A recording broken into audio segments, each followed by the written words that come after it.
Boa noite a todas e todos. Sejam muito bem-vindas e bem-vindos ao segundo encontro do ciclo de diálogo Migração e Refúgio, Semana de Enfrentamento à Xenofobia e à Intolerância. Essa semana foi organizada pela Caritas Brasileira Regional Paraná e o Instituto de Políticas Públicas Migratórias. O intuito desse evento é promover o conhecimento, diálogo e reflexão acerca da xenofobia no Brasil. Nos últimos anos, o Brasil recebeu e tem recebido diversos deslocamentos migratórios.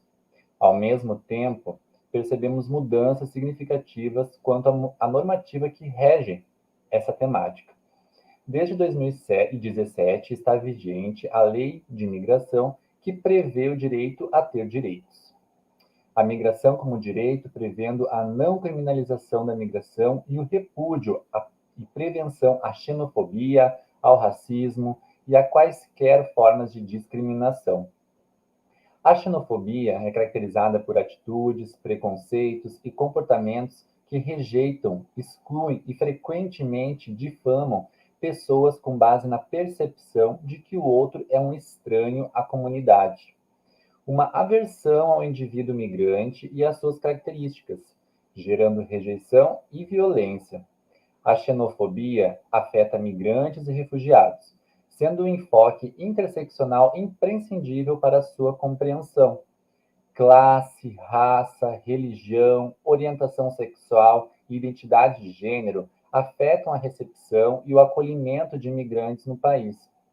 Nesse sentido, vemos que o Brasil tem verificado um significativo aumento dos atos xenofóbicos e discriminatórios.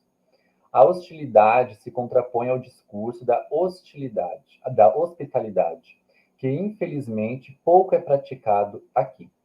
Além disso, pouquíssimos são os dados relacionados à xenofobia e sua ocorrência, o que demonstra o silêncio existente quanto à prática desse crime. Diante desse cenário, é que a Caritas Brasileira Regional Paraná e o Instituto de Políticas Públicas Migratórias refletiram sobre a necessidade de tratarmos essa semana sobre esse tema que nos é tão caro e, ao mesmo tempo, pouco falado. Hoje traremos, portanto, a temática de xenofobia nos aspectos práticos do cotidiano. Esperamos que vocês possam desfrutar desse momento e que juntos possamos construir um caminho de diálogo contra a xenofobia. Antes de iniciarmos, passo a palavra a Isabela Traub, do Instituto de Políticas Públicas Migratórias. Isabela. Boa noite a todas e todos. É com imensa alegria que nos reunimos nessa noite para dar continuidade à semana de enfrentamento à xenofobia e à intolerância.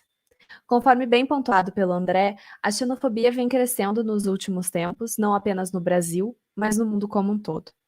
Todos os dias nos deparamos com notícias de imigrantes que estão sendo recusados em determinados países e que estão sofrendo algum tipo de perseguição e violência devido à sua nacionalidade, raça, gênero e religião. Infelizmente, esse não é um movimento que surgiu há pouco tempo. A xenofobia, o preconceito, o racismo e outras formas de discriminação vêm deixando marcas ao longo da história e de forma brutal. Na palestra de segunda-feira, nós pudemos refletir, dentre outras questões, sobre o processo de construção de espaços e a consolidação de garantias e direitos, mas também sobre a xenofobia e outras formas de discriminação que muitas vezes acabam por colocar a vítima como culpada da situação. Fato que não deveria acontecer, mas que infelizmente acontece todos os dias. Na terça-feira, tivemos a oportunidade e a honra de escutar a senhora Rolande, sobrevivente do Holocausto, e que nos brindou com um relato relacionado à discriminação, xenofobia, como se dava, essas questões se davam naquele momento e durante o pós-guerra, até os dias de hoje. Ontem, nós tivemos a oportunidade de ouvir a Flávia Mantovani e o Miguel Pacioni, do Acnur, justamente para tratar sobre o aspecto da xenofobia relacionado ao papel da mídia e aos ataques cibernéticos, que infelizmente têm acontecido muito, principalmente nos últimos tempos de pandemia que temos vivenciado.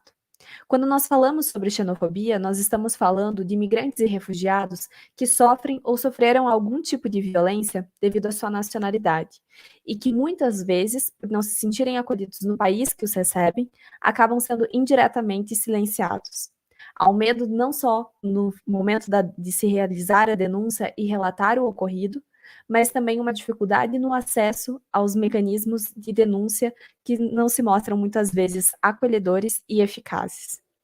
Dessa forma, e justamente pensando em todas essas questões, é que a Caritas Brasileira Regional Paraná e o Instituto de Políticas Públicas Migratórias pensaram na realização dessa semana, organizando esse evento, especialmente o de hoje, justamente para que nós possamos dialogar com migrantes sobre como acontece a xenofobia e o evento cotidiano disso, né? Quais são os impactos no dia a dia e o que a xenofobia acaba provocando e de que forma nós podemos pensar em construir políticas públicas que, de fato, transmitam uma mensagem de respeito e empatia e contrárias à xenofobia.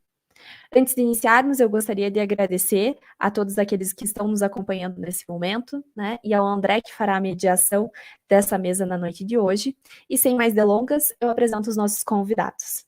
Nós estamos aqui, então, hoje com a Gloá Nicanulendo, mestre em Direito pela Universidade Federal do Paraná e presidente da Associação dos Africanos de Curitiba, a Bomoco, e o Wizard Senatos, que é diretor executivo, da União dos Profissionais e Estudantes Haitianos, da UCEP, e estudante de agronomia na Universidade Federal do Paraná. Hoje nós também contaríamos com a presença do Amar, que é mestre em Direito pela Universidade Federal do Paraná e doutorando em Direito também pela mesma instituição, mas infelizmente ele teve um compromisso e não pôde participar aqui hoje, mas ele manda muitas felicitações e provavelmente estará conosco em algum outro momento. E sem mais delongas, já passo a palavra então para a Gloá. Muito obrigada, Gloá. Boa noite a todo mundo. Sou a Gloá, como a Isabela acabei de me apresentar. Obrigada, Isabela.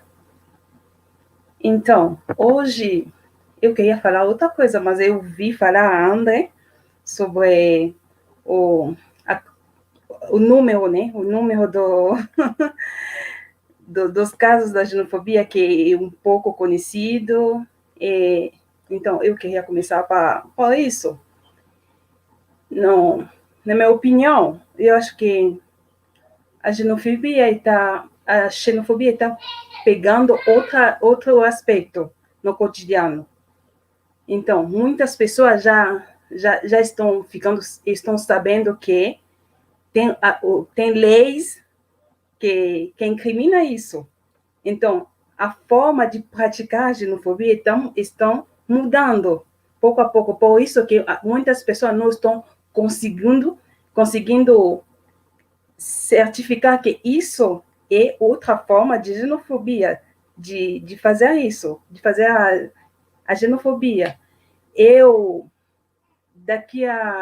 Acho que há algumas semanas, eu fiz porta a porta nas casas de alguns imigrantes africanos para falar sobre esse assunto, para conhecer o cotidiano dele, né, nesse assunto do xenofobia.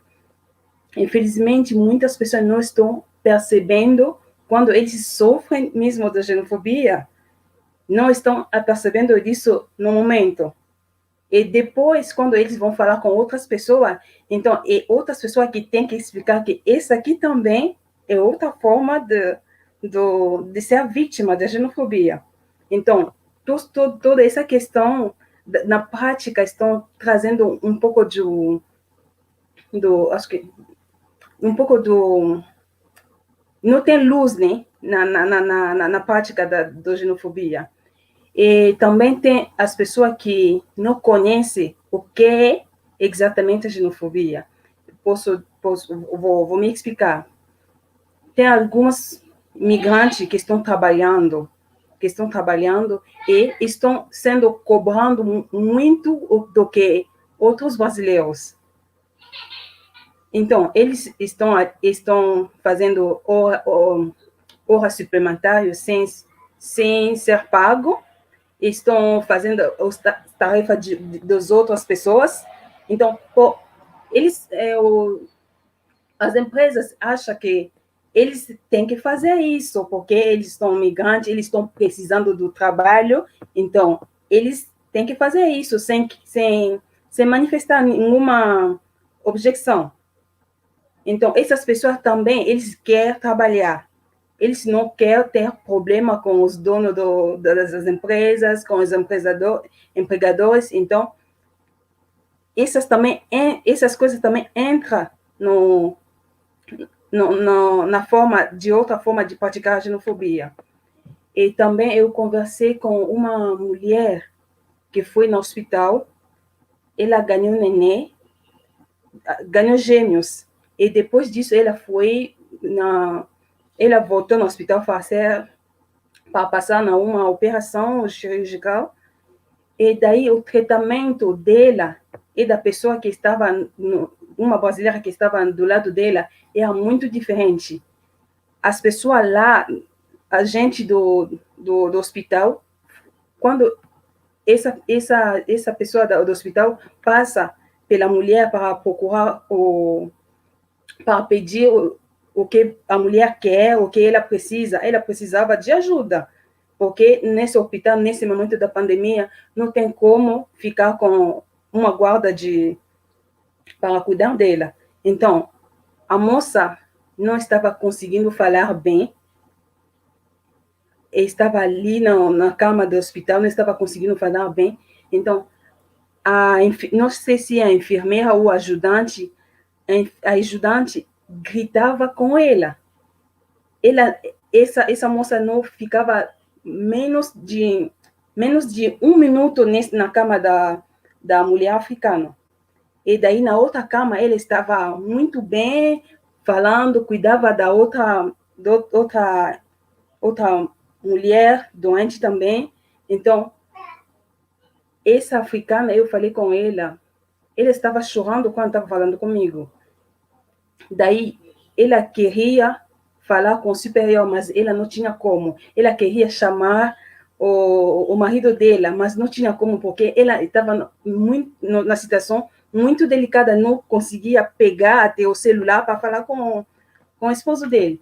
Quando o esposo voltou à noite, é o momento que ela conseguiu explicar tudo, mas ela não conseguiu pegar o nome das pessoas que estava cuidando deles, a enfermeira, não sei, o ajudante. Então, eles não conseguiram processar nem o hospital, nem a enfermeira. Então, são as situações que acontecem. Nesse momento, tinha duas pessoas, duas nacionalidades diferentes.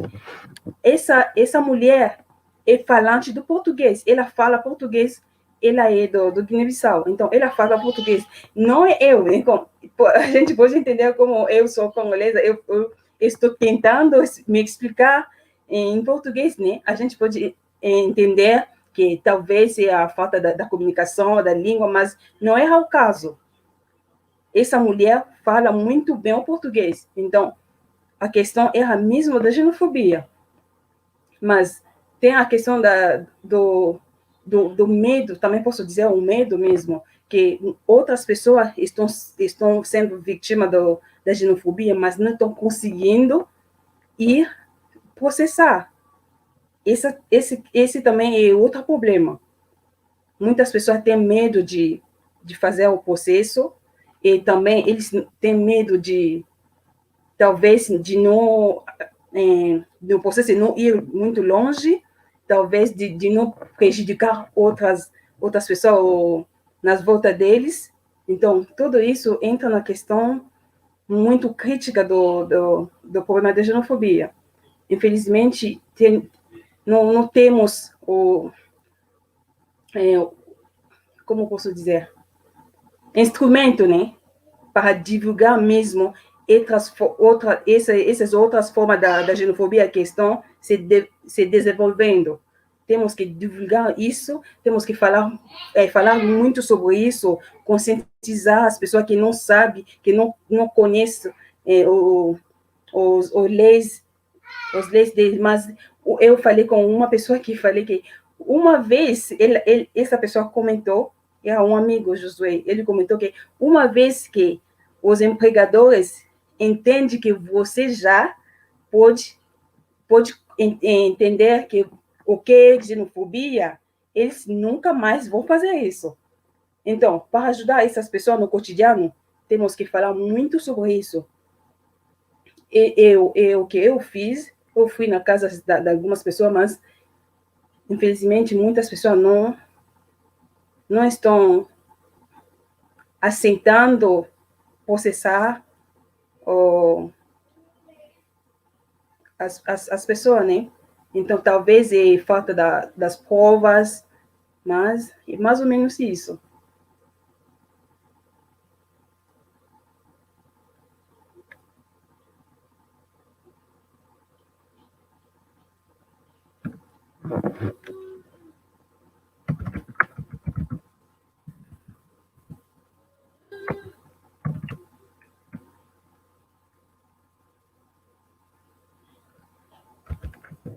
Vou lá. Já finalizou sua fala, então? Sim, eu finalizo por enquanto, não é... A por ideia enquanto. é nós irmos construindo aqui coletivamente, né?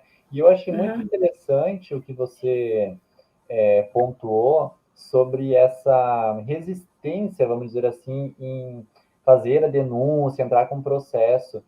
Mas, no fundo, isso tem, né, uma justificativa, muitas vezes, que é o medo da retaliação, né? Até acontece muito, por exemplo, dentro dos próprios ambientes de trabalho, né? Muitas vezes tem xenofobia, mas aquele migrante ou aquela migrante tem um medo de entrar com a denúncia para ser processado aí, porque pode perder o emprego, pode ficar depois prejudicado com a reputação, alguma coisa nesse sentido, que infelizmente ainda existe muito, né,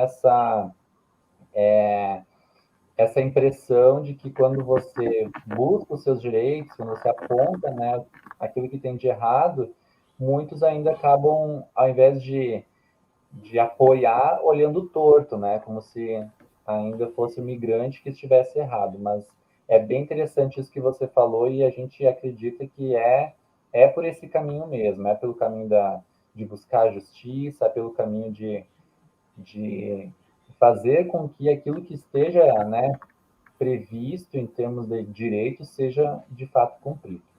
Mas vamos escutar um pouquinho agora uma outra fala que a gente acredita que vai casar muito com o que você trouxe, que é do Will, que é o diretor executivo da Comunidade dos Estudantes e Profissionais Haitianos. Will, você tem a palavra. Seja bem-vindo.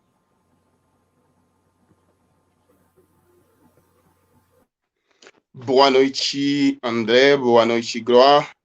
E a Isabela, que eu não vi que está aqui, não sei se saiu para outra palestra.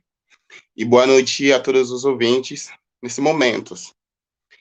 Eu estou muito feliz e com muito prazer mesmo de receber essa oportunidade de poder trazer um pouco minha experiência, minha fala, trazer para as pessoas que quer ouvir a voz dos imigrantes, porque eu sempre vi, pela prática que eu tenho com os imigrantes, eu sempre, quando eu falo, eu esqueço minha experiência, mas eu falo em nome de todos os imigrantes que eu tenho, e o contato que eu sempre vivi, e que eles sempre explicam para mim a experiência deles, o que está acontecendo na vida deles.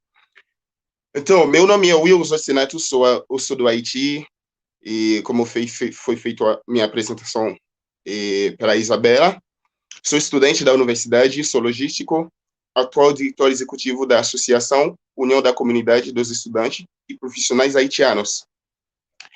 Eu estou no Brasil desde 2015.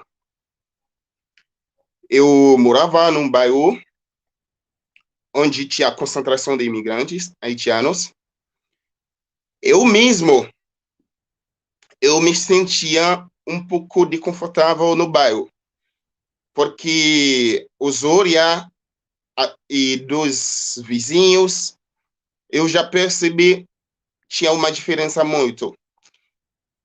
Em 2016, eu me desloquei para morar no centro de Curitiba. Faço muitas experiências lá. E é uma coisa que eu estou ainda aprendendo e continuo a aprender. Mas antes de falar nas práticas, como nos tema hoje, que é a xenofobia e aspecto do cotidiano, o que é a xenofobia entre essa palavra mesmo? Então, a xenofobia tem xenos que significa estranho e o phobos, que é o medo. Então, uma vez você como imigrante está aproximando, ou seja, em Curitiba, no centro, nas ruas tem várias lojas, casas que já me conhecem, caminham ali, opa, ele já viu esse menino 2 vezes, primeira vez caminhando na rua. Mas deslocar para ir a outro estado, Rio de Janeiro, São Paulo, Brasília, isso serve para um brasileiro também.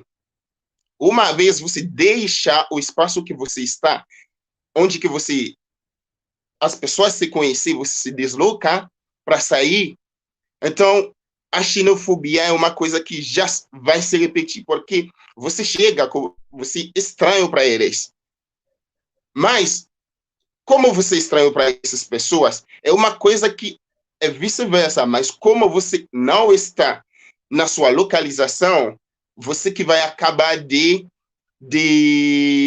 sujeita, que vai receber os constrangimentos. Mas não deixa de ser um brasileiro que sair de São Paulo, sair de norte, do país, qualquer outra região, vem aqui para Curitiba, você já é estranho para eles, você já recebeu algumas de xenofobia.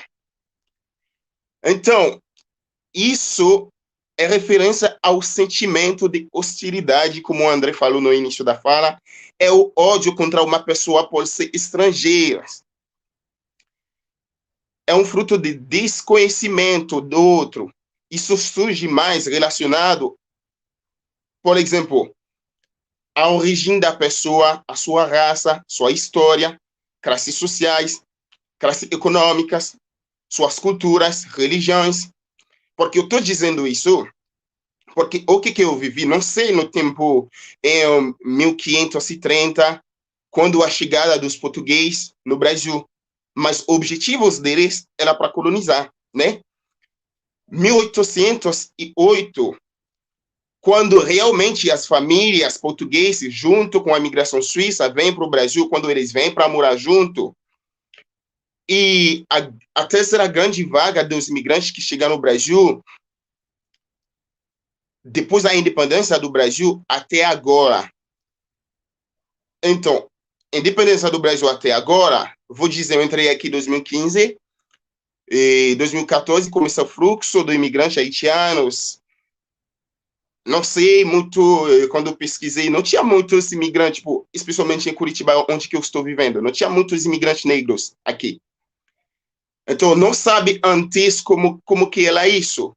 Mas, atualmente, com o fluxo dos imigrantes negros que estão chegando aqui, especialmente os imigrantes haitianos, depois vai chegar os imigrantes venezuelanos com massa de pessoas que fazem um efeito na cabeça das pessoas. Mas por que será esse efeito? É porque não tem um tanto de imigrantes italianos aqui, português, alemães. É porque não tem um tanto de imigrantes até na América Latina, pessoa da Colômbia, e da Bolívia, Uruguai, Paraguai, aqui. Tem também. Mas o que motivou as pessoas é como eles estão vendo, chegada de uma massa de pessoas e de cor diferente, então, de uma classe diferente, Então, essas pessoas, pela xenofobia, eles não levam tempo para buscar conhecer essa pessoa. Para comentar diretamente nas práticas, é constrangido quando você, como imigrante negro, anda pela rua de Curitiba, viu uma pessoa que estava correndo na frente de você só porque você estava chegando atrás. E você está ocupando suas coisas. É ruim encontrar um brasileiro, vai perguntar para você de onde você vem, você é do Haiti. Às vezes, uma vez que eu li uma pesquisa, para mim, até que eu ri muito, mas para mim, eu encontro muitos brasileiros aqui, muito, muito, muito educado, e pessoas que buscam mesmo o universo intelectuais para poder relacionar com o público, quanto interno e externo, e eu classifico essas pessoas como seja pessoas que recebem uma educação familiar diferente. Então, é absurdo, e essa pesquisa que eu li, que eu vi, ela estava classificando o Brasil como um dos países como imigrante. Então, nessa fala, eu já encontrei eu mesmo, não é brincadeira, brasileiros na rua perguntando: o Haiti tem isso, tem isso, tem isso, tem isso. Até eles perguntam: será que tem água no Haiti? Uma questão, às vezes você falou, eles só perguntam: você é da África. E a pessoa não conseguir nem para falar de onde você vem da África. África tem país emergente também. Tem países que as pessoas vivem bem também. África é um continente, né? Então, só falar da África, ele só vê um país. Mesmo que você fale você é do Haiti, ele já pensa que você é do outro continente. Eles nem se localizam onde que é o Haiti. Então, eles só consideram. Então, você é. Infelizmente, eu encontro muitos imigrantes aqui com diploma de ensino superior, às vezes que nem estudam no país de origem. Quando vai chegar oportunidade para esses imigrantes, para deixar ao lado a xenofobia, mas para pegar esse imigrante para o que ele é, dar uma oportunidade para ele na sociedade. Por exemplo, eu encontro muitos imigrantes haitianos aqui com diploma que estuda em Cuba, diploma de medicina. Para nós, dos referências na medicina no mundo. Então, por que se um cubano está aqui no Brasil, pode contratar ele como médico, não pode contratar um haitiano que tem diploma do Cuba, que está aqui com documentação regularizada, que estuda lá no Cuba igual um cubano? Por que essa diferença? Então, pego os portugueses que chegaram aqui em 1530 com o objetivo de colonizar, pega os japoneses, chineses que estão aqui, chegou no Brasil, independentemente do objetivo, eles vêm para criar emprego, para oferecer oportunidade, mas se eles chegam para criar emprego, quem vai trabalhar com eles? A sociedade anda assim. Se tem aquele que estão criando um emprego, tem que ter outro que vai trabalhar. Então, independente de um imigrante chegou aqui para buscar uma vida melhor, para passear, para fazer turismo, para buscar trabalho, para buscar um estudo. Então, para Sócrates, não existe o conceito de estrangeiro. Ele se considerou como um cidadão do mundo. E essa dita dele é mais que 400 anos antes de Cristo. É uma coisa que ele prevê, já ia acontecer essas barreiras no mundo. Mas, para um cidadão do mundo, não tem fronteira, porque você, como brasileiro, se você quer fazer uma pesquisa, você quer saber de uma realidade que está passando na Europa, na Ásia, na África, qualquer lugar, você tem que deslocar. Você quer saber uma realidade que está acontecendo no Haiti, você tem que deslocar. Então, independente o motivo que você vai para lá, você vai ser um imigrante. E uma vez que você chegar lá, as pessoas, se não dá uma oportunidade para conhecer você, para conhecer quem é você realmente, porque lá na universidade, quando eu entrei em 2017, eu ouvi um professor que falou, ele estava ensinando idiomas português, ela falou, ela chegava na Europa, ela chorou muito. É só para explicar o tamanho de constrangimento quando maltrata os imigrantes. Ela é professora, ela ia para fazer uma pesquisa, mas na chegada dela, perguntou, você é brasileira? Sim. Nem perguntou o que ela vem fazer, ela já começa a tratar, já tem um preconceito, que ela vem só para fazer isso. Mas não, ela vem para fazer uma pesquisa, ela vem como se fosse uma pessoa que faz parte de elites intelectuais. Então, é assim, nós imigrantes, no dia a dia, estamos tratando. E pela realidade que eu estou vivendo em Campo Magro, por exemplo, nós estamos tem uma comunidade aqui onde vive vários tipos de imigrantes, mas a xenofobia é uma coisa até na comunidade que você está vivendo, mesmo seja uma comunidade precária, onde o mesmo seja no Planalto, onde que tem os grandes. Então, mesmo você como imigrante pode oferecer algo ao vizinho que está ao teu lado, essa pessoa, pois você é imigrante, tem uma consideração diferente, já que trata você diferente, mesmo o esforço que você está fazendo ao redor, mas essa pessoa desconsiderou você, sempre vir com um assunto, com uma atitude para poder constranger você. Por exemplo, a experiência que eu especialmente vivi,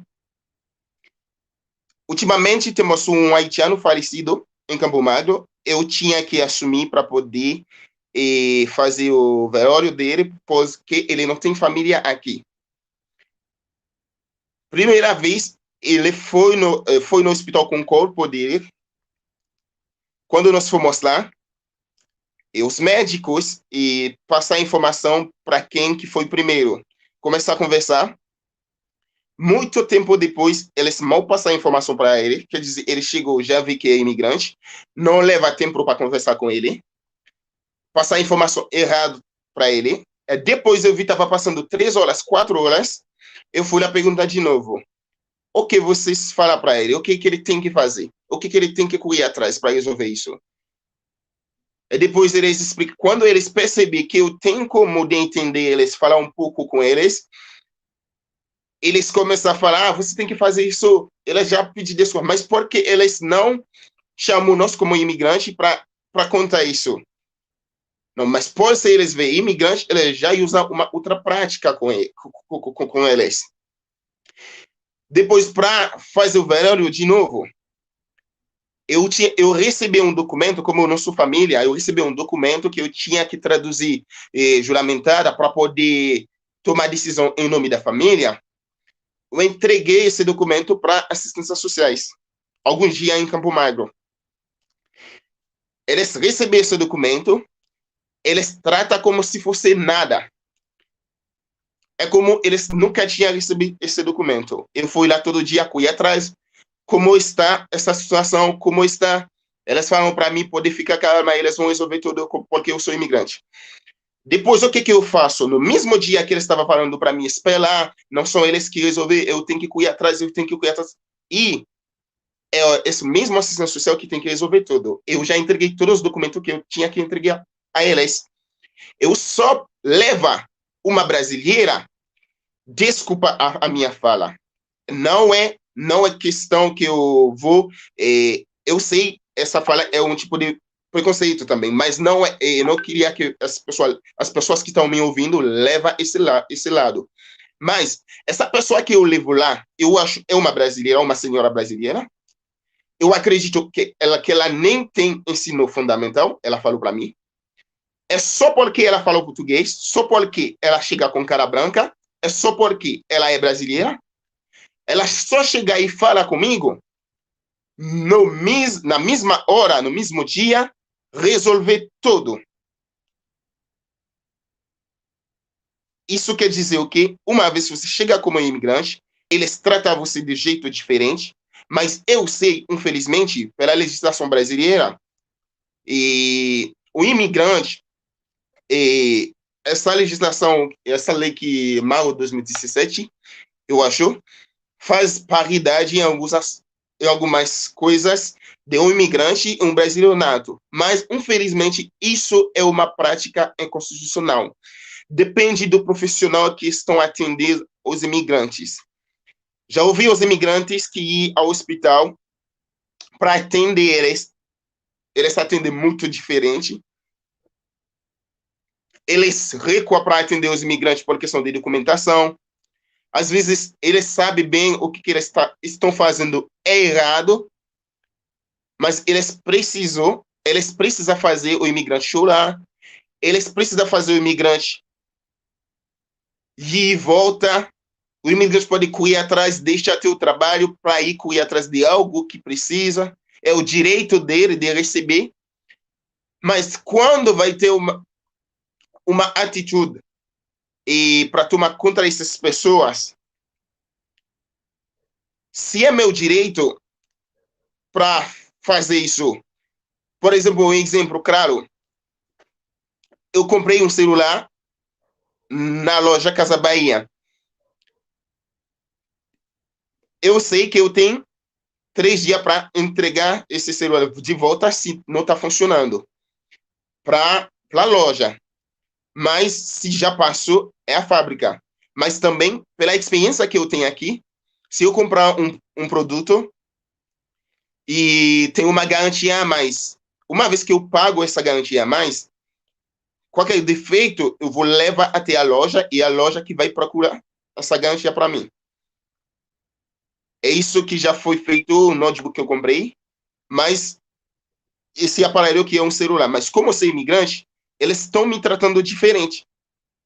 Eles estão me tratando diferente. Mesmo que eu sei para correr atrás, para conversar com algumas pessoas, mas será que é todos os imigrantes que têm essa oportunidade?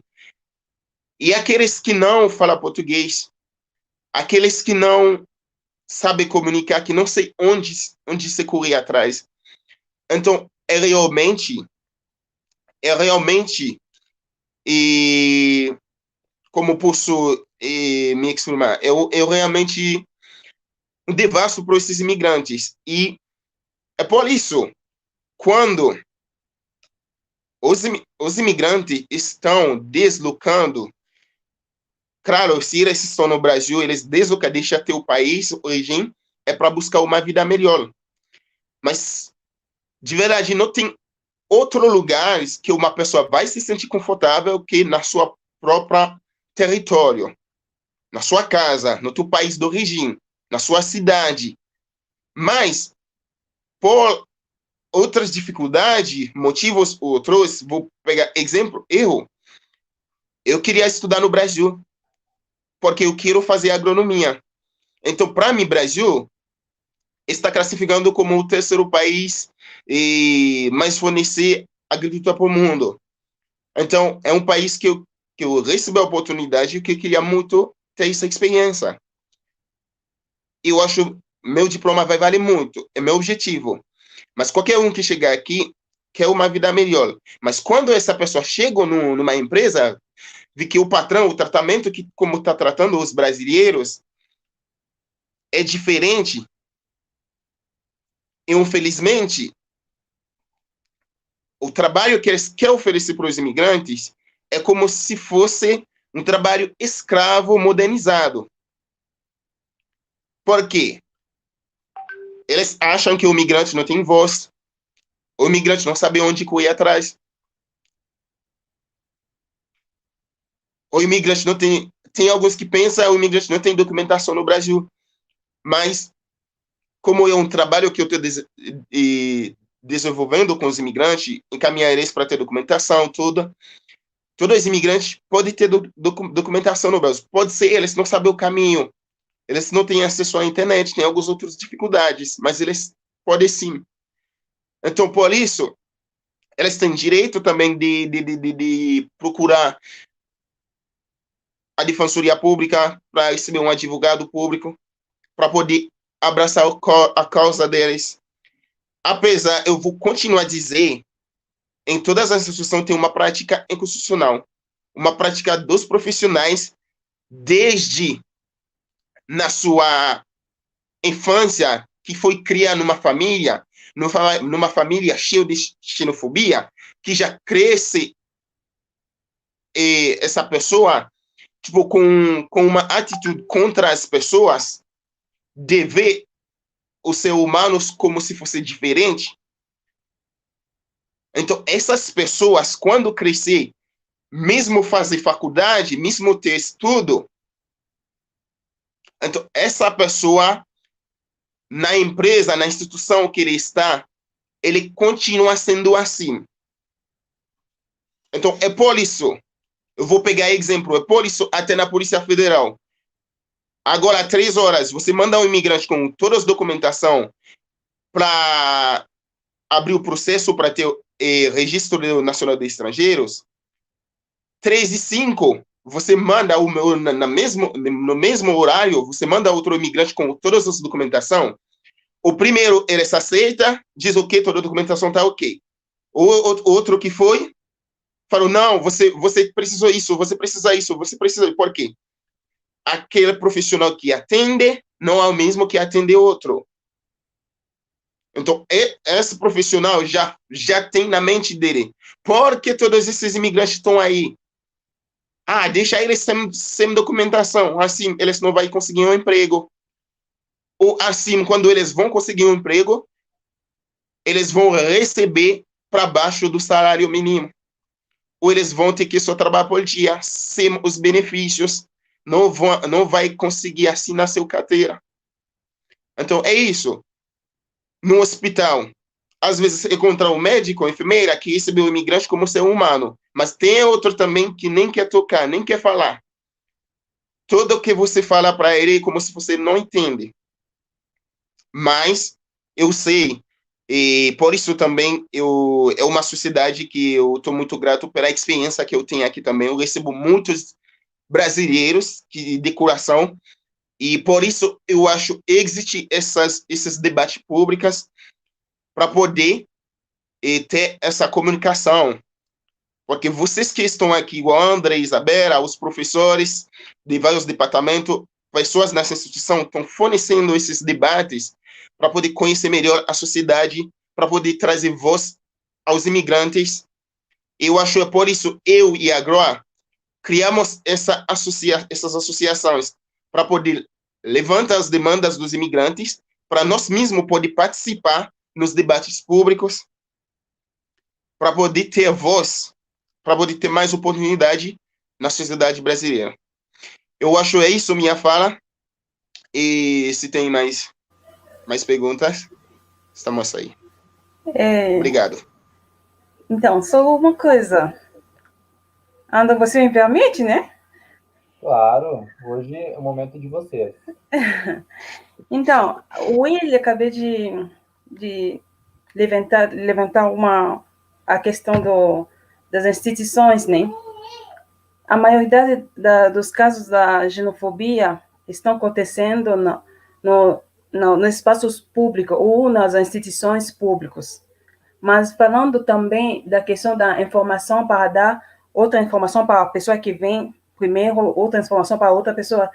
Esse aqui não acontece só na Polícia Federal, em muitos lugares, mas é a falta de informação, não é a xenofobia mesmo, mas é a falta de informação. Você pode encontrar uma pessoa que fala outra coisa, e no outro segundo você fala com outra pessoa que fala outra coisa, então você vai ficar com confusão, você não consegue fazer as coisas.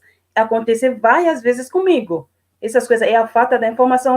Talvez nos lugares você vai procurar informação administrativos, Acontece. Mas também falando da questão das perguntas, tem água, às vezes as pessoas perguntam, tem arroz feijão no país de vocês. Então, essas questões também entram muito no cotidiano. Mas eu quero levantar que eu ouvi falar uma frase, o nome de uma associação que se chama O Respeito e a Dignidade Não Tem Cor. Então, essa frase me tocou muito. Eu quero repetir agora que o respeito e a dignidade não tem cor mesmo. Então, estamos aqui, estamos negros. Eu tenho uma experiência muito forte. Eu fui no hospital com o meu filho, que tem 11 meses agora. Mas ele tinha um problema no pé dele. E o médico do ponto de saúde me mandou para fazer exame e tudo isso. Mas quando eu fui com o especialista, a moça, a doutora nem tocou no meu filho. Eu mesmo peguei o pele dele. Então, ele estava só olhando. Então, nem queria. A razão era a pandemia. Você é médico, você pode colocar, acho que não sei, gante, você pode colocar tudo que você quiser para se proteger. Sim, você pode se proteger e daí você pode cuidar do caso. Era exame, gente, exame para meu filho era bebê. Então, eu mesmo peguei no mão dele para mostrar onde está acho que era uma marca de nascimento, talvez. Então, a moça falou que é a marca de nascimento, mas quando meu filho nasceu, não nasceu com essa marca. Então, eu vi que era um pouco estranho, a gente tem que fazer exame. Eu passei no ponto de saúde, ele me encaminhou para especialista, e daí ela não tocou no meu filho, ela prescreveu o remédio e me mandou voltar depois de 2 anos. Sem diagnosticar, né? Sem diagnosticar. Então, eu só depois de 10 anos que vou fazer algo. Eu não gosto de tocar nos pequenos. E também temos a pandemia, você tem que ficar longe. Então, eu estava longe com o meu bebê, ela também estava longe de mim. A questão era muito triste mesmo. Essa questão, no momento você se sinta como se você não tem dignidade, como se você é uma sujeira. Acontece várias vezes com muitas pessoas. Então, eu posso me exprimir, eu falo, eu não calo a boca, eu falo, mas tem as pessoas também que não conseguem falar, porque depois disso, eu voltei no ponto de saúde, eu queria ver outra especialista. Eu não sei o que aconteceu, tal coisa, então eu não vou mais voltar com essa doutora. Mas tem outras pessoas que não conseguem fazer nada. Então, imagina um pouco a vida dos migrantes. E não só no hospital, às vezes acontece no banco, você vai ali, abrir uma conta, uma pessoa uma pessoa passa na frente de mim, abre, faz o mesmo processo, você vem, não tem nada para fazer para você, e você não pode contestar. Então, essas são as formas da xenofobia que acontece no dia a dia. Às vezes, quando você não chega num lugar, você tem que fornecer muito esforço mesmo, esforço para mostrar que você também vale a pena, que você também pode fazer algo. Muitas pessoas já têm desconfiança quando eles vejam que você é um negro, você é imigrante. O Willo falou muitas coisas sobre os haitianos. Eu acho que os haitianos estão sofrendo muito de xenofobia que outras nacionalidades aqui no Brasil, precisamente no Curitiba. Até eu, quando cheguei no Curitiba, as pessoas estavam perguntando, você é haitiano? Eu achei muito estranho. Por que essa pergunta? todos os negros são haitianos? Será que os haitianos são mal reputados? A reputação, né? Reputado ou... Não, então, não, eu não conseguia entender. Depois que, quando comecei a aprender espanhol e português, comecei a conhecer a cidade, eu percebi que os haitianos tinham um fluxo dos haitianos que cheguei em 2010, que comecei a chegar em 2010. Então, eu percebi que os brasileiros não estavam preparados mesmo para receber esse fluxo das pessoas, porque aqui também tem negros. Então, não podemos dizer que não, eles estão vendo os negros pela primeira vez. Não, o Brasil é um país de diversidade. Não podemos falar isso. Então, por que essas perguntas? Por que essas perguntas? Então, para a coisa da xenofobia mesmo. Eles não estão conseguindo, não estão lidando com essa ideia de viver, de dividir o lugar deles, né, com outras pessoas que estão chegando fora. E para fazer melhor as coisas, para parar com esse processo da migração, então eles têm que colocar as barreiras nas empresas. Muitas pessoas, eu tenho a experiência da minha irmã, que fui nas entrevistas várias vezes. Então, você passa todas as processos, mas quando vai chegar no processo para ver você na frente, você não passa. Às vezes você já discuta o horário, tudo. Então, mas quando você vai chegar no local, tudo muda. A palavra muda. Tudo é outra coisa. Então, essas formas de xenofobia não tem como explicar, não tem como processar nessas coisas, porque é muito inteligência mesmo, é muito inteligente. A forma de expressar essa xenofobia é muito inteligente. Posso dizer que em francês tem uma palavra, malin. É vicioso mesmo. É vicioso, porque vocês não vai ter uma prova para trazer na justiça. Então, essas coisas que acontecem, né? Mas no dia a dia estamos lutando para acabar com isso, estamos falando com as pessoas que temos na nossa proximidade, e também as instituições têm que nos ajudar. Eles têm que nos ajudar, porque eu conheço a experiência, o Will conhece a experiência de todas as pessoas que estão no lado deles. Então, estamos aqui falando sobre isso, como podemos resolver isso. Porque a xenofobia não está funcionando de uma maneira inicial, está mudando de formas. Então, mais ou menos isso que eu queria complementar. Perfeito, Gloá. Eu não sei se o Will gostaria de complementar a sua fala. Bom, só um segundo. Eu acho, na questão de, como o Gloa falou, não é uma questão de xenofobia, é falta de informação. O que eu quero reforçar com isso? Se é uma falta de informação, então vai lá perguntar para o teu superior. Por que você prejudica o migrante? O imigrante, para o patrão deixar ele sair do trabalho para resolver uma coisa, às vezes o patrão não importa o que ele vai se ele vai regularizar o documento, se ele vai precisar ir ao hospital, o que ele precisa fazer, mas o patrão vai descontar ele. Também, o imigrante deslocar para pagar ônibus, o salário que ele está recebendo bem pequeno para deslocar, pagar ônibus, para o tempo, e ele pediu informação, ele estava correto com a documentação, por você não ter conhecimento, não ter informação, você nega a dar serviço, a atender ele. E agora, quem é culpado? Porque você não procura teu superior para pedir informação. Então, eu vejo isso é uma forma de xenofobia. Não quer resolver o problema do migrante. Ok? Todo ambiente de trabalho sempre tem um supervisor perto.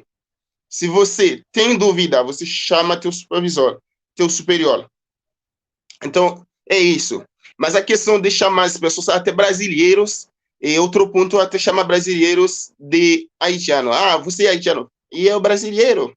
Às vezes seria curitibano. Ele é de onde? E tão falta de informação mesmo. Eu acho... Tem brasileiro, se encontrar o ministro Joaquim Barbosa na rua, vai chamar ele de haitiano também. O ex-ministro do STF, tá bom. É verdade. Inclusive, o Joaquim Barbosa, ele, ele foi assim, bastante reconhecido por, né? Ele foi presidente do Supremo Tribunal Federal, e ele foi bastante reconhecido por essa, né? Por essa luta também, porque ele chegou numa posição de poder, mesmo passando aí pelos diversos obstáculos que, infelizmente, a sociedade ainda impõe por conta de, como vocês mesmos falaram, né, o Hugo, lá, por causa da cor, por causa da classe, enfim. E no caso de vocês, ainda mais por conta da nacionalidade, né, que, como bem você falou, Will, nós somos todos um povo só, não é verdade? O nosso país é a terra. Então, infelizmente, as pessoas têm na imaginação delas que existe um estranho, que existe um inimigo, e aí acabam reproduzindo isso no dia a dia até de uma forma inconsciente, né? É o que aparece ser muitas vezes, né? Bom, não vou me delongar muito aqui, eu fiquei encantado realmente com a fala de vocês, porque para nós que somos aqui do Brasil, realmente a gente não se depara, né, muitas vezes com essas questões. Então é importante que vocês falem, é importante momentos como esses, onde vocês possam falar, onde a gente possa conscientizar as pessoas que essas são coisas que estão acontecendo e que são contra a lei, que são contra a dignidade humana, que refletem o quanto a gente, né, tem que aprender como ser humano, né, a ter empatia, a respeitar os direitos do próximo, né? Então, realmente, tudo isso que vocês falaram é importante ser dito para a gente saber que estão acontecendo essas questões e a gente precisa lutar contra elas, a gente precisa combater, né? E, inclusive, esse foi um dos questionamentos que trouxeram aqui no chat, que eu gostaria de passar para vocês, que é justamente o que vocês acreditam que pode ser feito pelo governo ou pela sociedade para melhorar essa questão da xenofobia, do preconceito que é enfrentado pelos imigrantes. Então, eu vou passar a palavra para a Gloá e depois, em seguida, se o Will quiser também comentar, estejam à vontade. Então, por isso, tem que ter um programa. Eu falei na última vez, eu tinha uma reunião falando da educação. Era sobre a educação mesmo. Mas por isso tem que começar no início, que é a educação infantil. Porque os adultos que já são grandes pessoas, então são pais, mães, então, às vezes, não podemos fazer nada agora, porque já um comportamento que já está no mente das pessoas, mas temos que começar um programa com as crianças, falando sobre a xenofobia, falando sobre a migração, falando sobre essa dignidade das pessoas. Acho que no dia, 2 semanas passadas, eu fui na escola Marista, acho que Marista. Fui na escola Marista dar uma entrevista com as crianças. Eu gostei muito das perguntas das crianças. Foi um contato, então a ideia era trazer os migrantes para as crianças, ter um contato das crianças, e as crianças perguntar sobre a vida dos migrantes, conhecer. Então, eu fui lá, eles perguntaram, eu respondi todas as questões possíveis, e foi um contato, eles entenderam o que é imigrante. O imigrante é a pessoa como nós.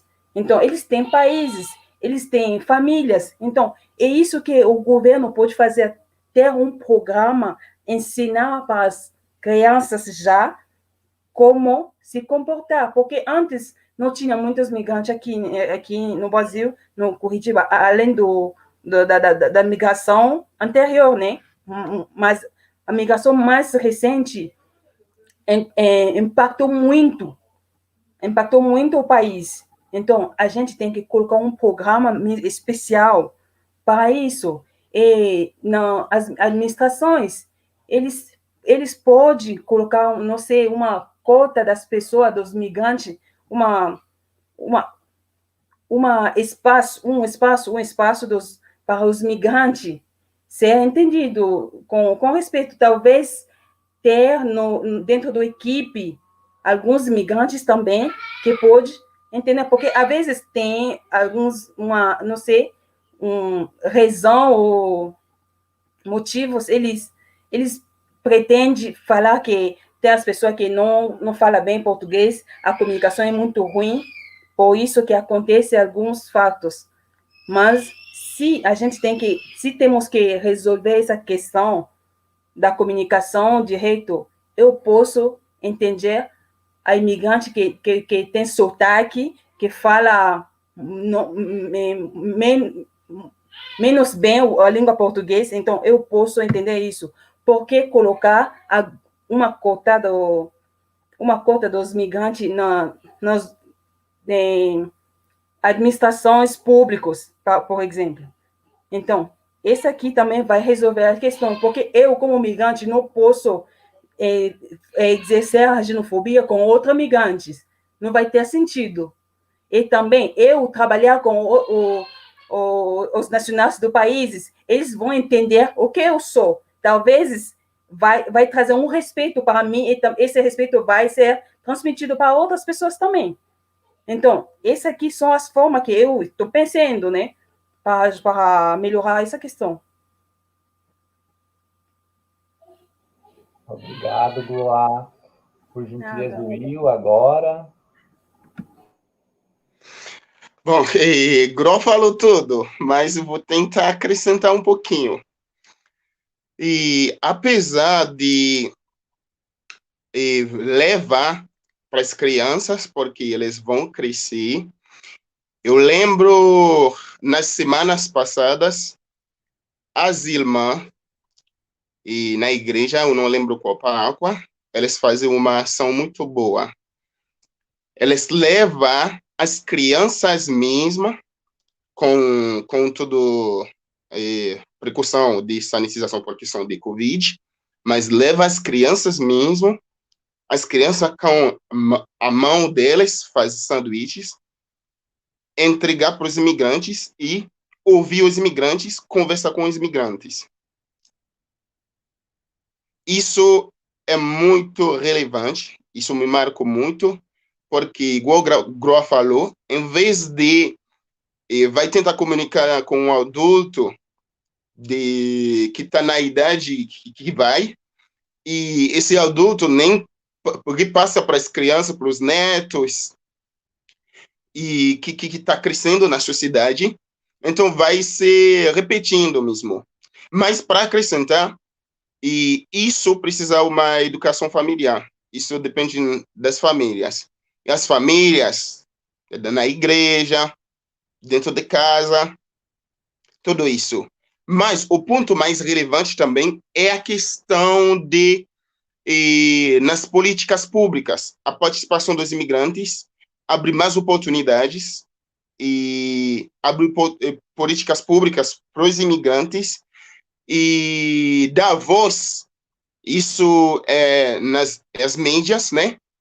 E dar voz aos imigrantes para a sociedade conhecer eles melhor.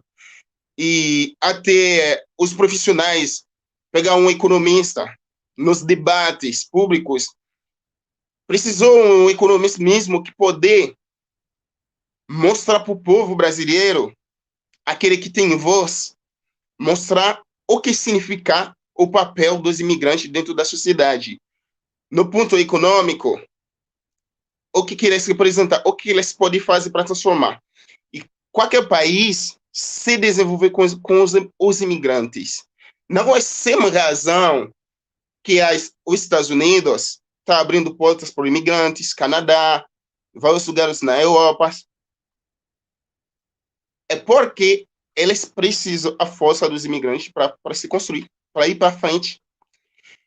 Uma coisa um brasileiro poder ver, o imigrante que trabalhou aqui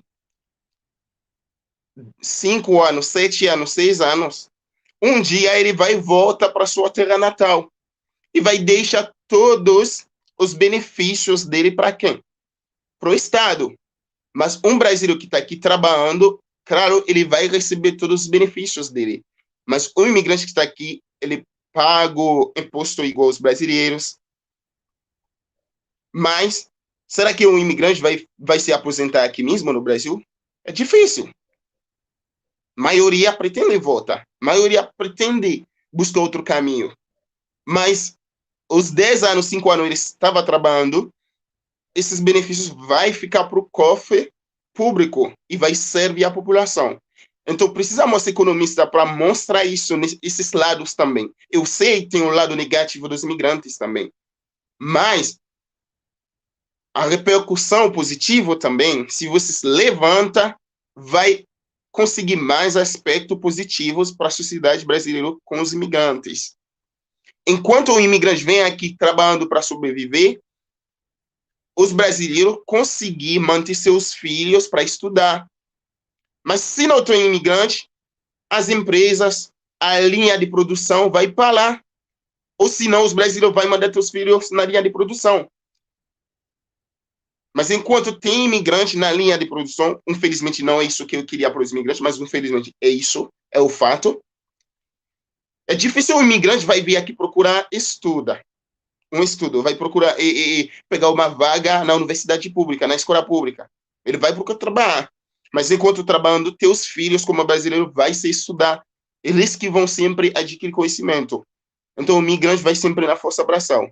Mas eu acho isso. Muito obrigado, Will.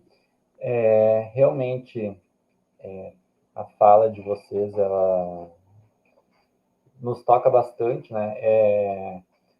Ainda tem um longo caminho aí pela frente para a gente conseguir mudar, né? Essas ideias, né? De que, como você mesmo falou, né? Vocês chegam aqui, né? Contribuem, fazem todo tudo o que um cidadão nascido aqui, né? Então, não tem razão, não tem motivo, extremamente desumano um tratamento que desconsidere, né? Quando, na verdade, deveria justamente valorizar, pois se estão vindo para cá, para ajudar, né? Também. É para viver numa comunidade de acolhimento, né? É para aprender com vocês, enfim. É muito importante essa fala de vocês, porque abre os olhos de muitas pessoas, né?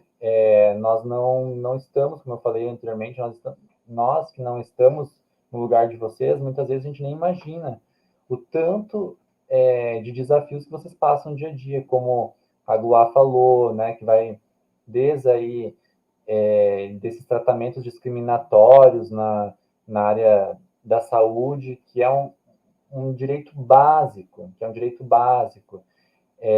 como também na Polícia Federal, para ter o acesso à regularização migratória. Então, realmente, quando você fala, nossa, a pessoa que está lá atendendo, ela pensa, é migrante, então aquela coisa assim, não se coloca no lugar do outro, não se preocupa, e principalmente não cumpre aquilo que deveria ser cumprido, porque se a pessoa está na administração pública, é para cumprir com os deveres da administração pública, garantindo os direitos de todas as pessoas, né, sem distinção nenhuma. nenhuma, nem por cor, nem por classe, nem por nacionalidade. É isso que está na Constituição, né? E é por isso que nós estamos aqui para lutar para que, através de momentos como esse, a gente consiga aí, pelo menos aos poucos, ir levando um pouco de compreensão, né? Levando a realidade aí para as pessoas, para cada um, no seu cotidiano, poder combater esses atos. Bom, aqui no chat, o pessoal dando parabéns, também o pessoal aqui questionou, né, em relação a essa questão do que pode ser feito, que vocês acabaram de responder. E nós estamos chegando ao final, e eu estou triste, porque assim, eu gostaria de ouvir, de aprender mais com vocês, esse momento é enriquecedor, mas com certeza nós teremos outros momentos. A ideia é que a gente continue fazendo conversas em momentos como esse, né, para que a gente possa sempre levar um pouco de compreensão aí às pessoas.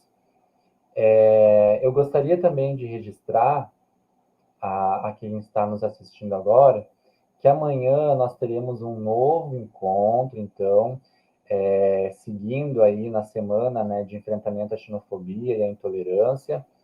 E amanhã será um dia que a gente vai contar com a presença do Abdu Bassé, que é coordenador da Comissão de Direitos Humanos, Migrantes e Combate à Xenofobia do Conselho Estadual de São Paulo, COMPED, a Isabela Traub, que é a presidente do Instituto de Políticas Públicas Migratórias, que inclusive estava presente no início do nosso diálogo hoje, e o Rafael Osvaldo, que é promotor de justiça do Centro de Apoio de Direitos Humanos do Ministério Público do Paraná. Então, amanhã, às 19 horas, nós teremos um novo encontro, e amanhã o assunto envolverá as ações e as boas práticas, né? Então, esses assuntos mais relativos à proteção, aos direitos, à escuta especializada, enfim, a tudo o que pode ser efetivo, tudo o que pode contribuir aí na vida dos migrantes, principalmente no sentido de combater aí a xenofobia, né? Então, amanhã vai estar sendo dialogado no nosso evento. Nós queremos, então, agradecer mais uma vez a presença e a fala, né, do Will e da Gloá, e desejamos aí uma boa noite a todos e a todas. Boa noite.